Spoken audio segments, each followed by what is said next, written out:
जय सेवा सगा साथियों। आज आदिवासी जनगणना में क्या लिखते हैं और पहले क्या लिखते थे, इसके बारे में बताने की कोशिश करूँगा। तो साथियों, मैं इसको पढ़ूँगा और आप भी पढ़िए और चिंतन मनन करिए। और सही और जो आज की जो सरकार है, जो क्या हमें आदिवासी कह रही है या नहीं कह रही है, इसके बारे में जानेंगे। तो साथियों, देर न करते हुए आगे बढ़ते हैं।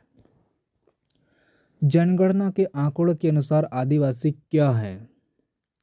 भारत देश की जनगणना केंद्र सरकार द्वारा प्रत्येक 10 वर्ष के अंतराल में संपन्न कराई जाती है। जनगणना में सभी प्रकार के आंकड़े मौजूद रहते हैं।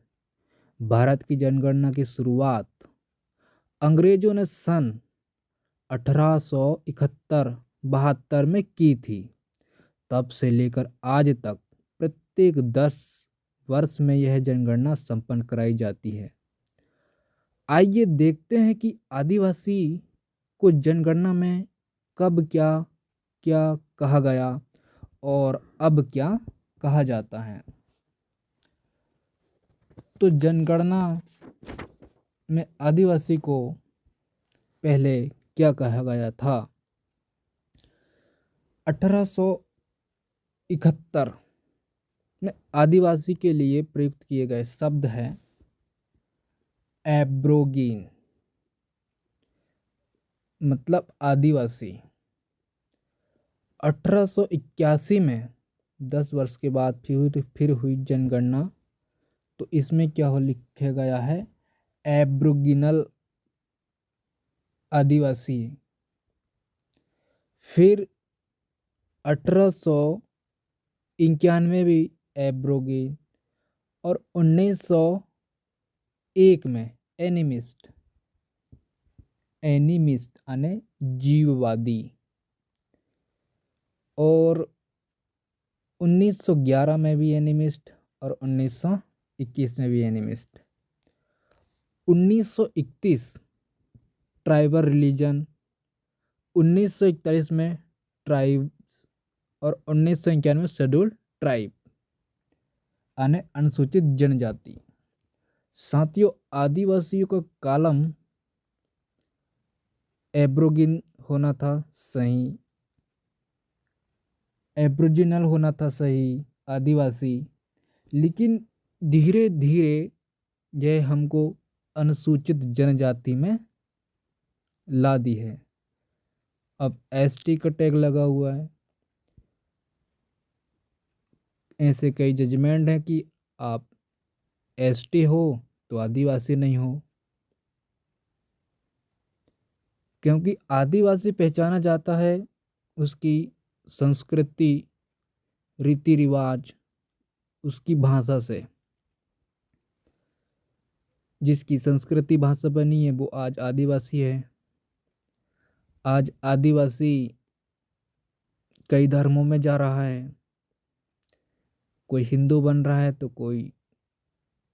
कोई ईसाई बन रहा है तो कोई फलाने ढिकाना बन रहा है। आदिवासी की अपनी पहचान है तो उसकी संस्कृति है, उसकी ग्राम सभा है। तो फिर आगे बढ़ते हैं साथियों। 1871 से लेकर 1941 तक की जनगणना में आदिवासी को अन्य धर्मों से अलग धर्म में गिना गया है, जिसे एब्रोगिनस, एब्रोजिनल, एनिमिस्ट, ट्राइबल रिलीजन, ट्राइब आदि कहा गया है। आदिवासी की गणना अलग ग्रुप में की गई है, लेकिन हमारा संविधान लागू हुआ, यहाँ केंद्र सरकार, राज्य सरकार आई, इन्होंने हमें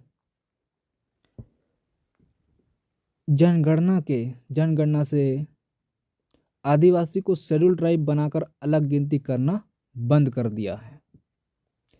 इसे हमें जानना है। तो साथियों, आप भी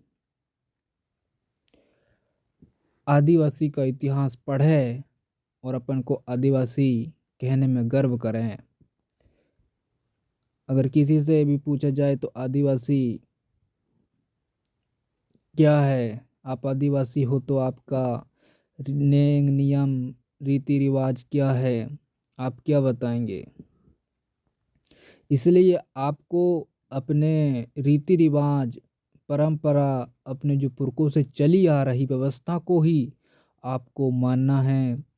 जो रूढ़ी प्रथा है, जैसे कि अपने जो पुरखों से जो सिस्टम चली आ रही है उसे ही मानना, मानते हुए चली आना जो परंपरा है, वो हम को संविधान में 13(3) का में हमको रूढ़ी प्रथा का संवैधानिक अधिकार प्राप्त है।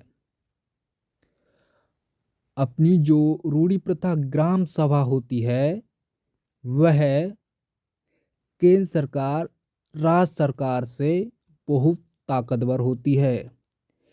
इसको समझने के लिए हमको संविधान पढ़ना पड़ेगा। अपने जो पुरखों है, जो अपने जो जैसे जैसे कि हुए अपने बिरसा मुंडा, वीर भगत, जैसे कि टट्या मामा, फूलो जानो, रुनिया झुनिया, तो इनका इतिहास अपन को जानना पड़ेगा।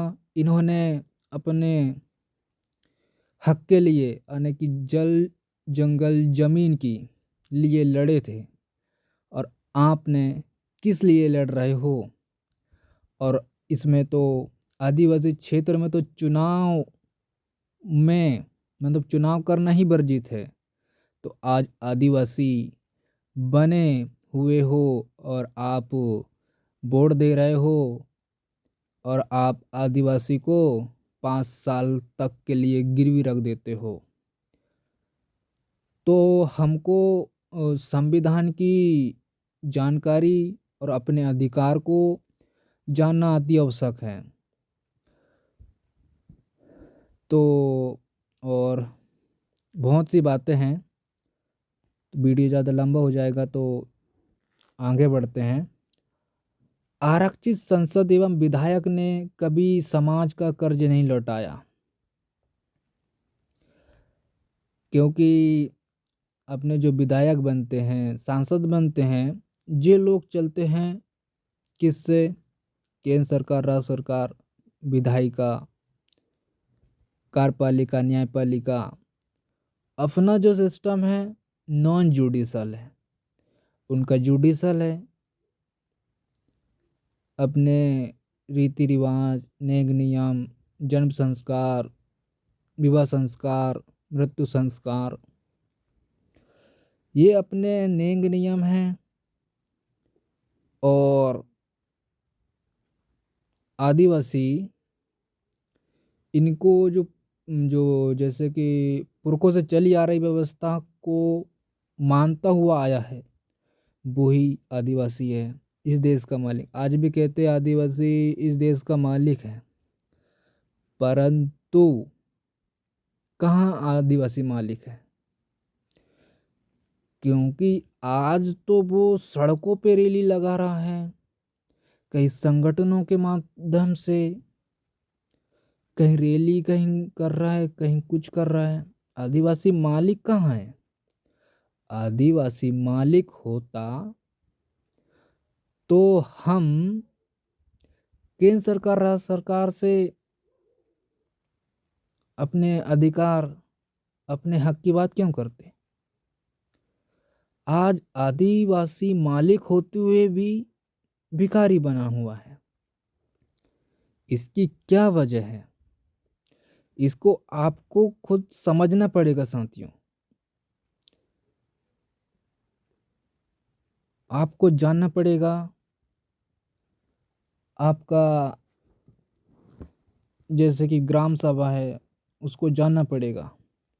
ग्राम सभा तो होती है आज भी मध्य प्रदेश में पैसा कानून एक्ट लगा हुआ है, लेकिन पैसा कानून किसने बनाया ये तो समझो पहले। क्या आदिवासी ने बनाया? क्या केंद्र सरकार, राज्य सरकार ने बनाई? आदिवासी पैसा एक्ट तो लागू कर दिया है आदिवासियों के लिए, लेकिन उसमें पूरा अधिकार क्या आदिवासी को है? नहीं है। आज भी फॉरेस्ट है, आज भी जंगल कहीं काटा जा रहा है। आदिवासी कहाँ मालिक बना हुआ है? आदिवासी अपना ग्राम सभा की ताकत ही नहीं जान रहा है, उसमें क्या है क्या नहीं। आदिवासी का कहीं कुछ हो रहा है, कहीं कुछ हो रहा है। आदिवासी को हर गांव में ग्राम सभा चलाना है, मुकदम चलाना है, पहाड़ा चलाना है, मुंडा मांडकी चलाना है। इसलिए ये अपना जो सरकार चलाएंगे तो हर गांव में अगर सरकार चलेगी तो जैसे कि आज भी कई जगह देखे होंगे आपने सोशल मीडिया के माध्यम से कितना क्या हो रहा है, न्यूज़पेपर के माध्यम से क्या हो रहा है। आदिवासी को कहीं कुछ हो रहा है तो कहीं कुछ हो रहा है। अरे वहाँ के आदिवासी सुरक्षित नहीं है, रैली कर रहे हैं, आंदोलन कर रहे हैं, धरना कर रहे हैं। आदिवासी इस देश का मालिक होते हुए भी धरना कर रहा है, ये तो बहुत शर्म की बात है। इस सरकार को आप वोट देना बंद कर दोगे तो आप खुद ही मालिक बन जाओगे, ये कॉन्सेप्ट आपको समझना पड़ेगा। तो साथियों बस वीडियो को यहीं विराम करते हैं। सभी को जय सेवा, जय जोहार, जय संविधान।